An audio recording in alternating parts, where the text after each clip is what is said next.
The finance minister presents a 2025 federal budget with a major deficit and major effort to pull back on spending. Quoting former finance minister and prime minister Paul Martin, François-Philippe Champagne says it's a budget for a moment when the nation is being tested. I am reminded of the words of a previous finance minister when in 1995 he presented his budget. And he said at the time, our very way of life as Canadians is being tested. And there are times in the progress of people when fundamental choices must be made and a new course charted.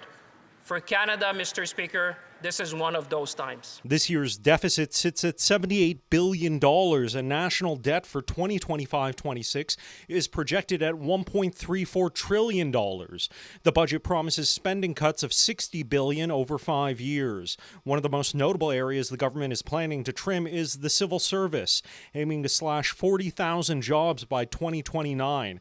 It's an effort to balance the day-to-day operational spending of the government with national revenue by 2028-29. Canadians have been tightening their belt for quite some time, and it's quite natural that we do the same at the federal government. Budget 2025 does include measures to sweeten the pot, including improving early retirement options for federal public workers. There's also $81.8 billion over 5 years for the Canadian Forces, and the federal government projects new productivity super deductions will drop Canadian corporate taxes to below the U.S.'s, even after Trump's cuts. Canada is actually lower than the United States now. So this is a great message for investors because we know that many businesses would have assets and investments on both sides of the border.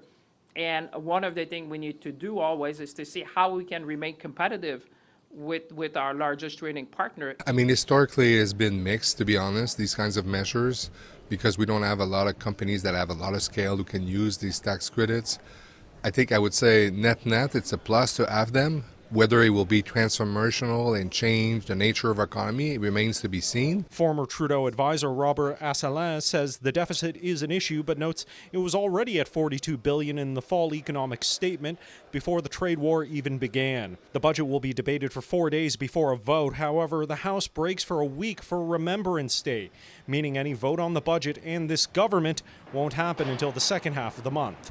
In Ottawa, Xiaoli Li, City News.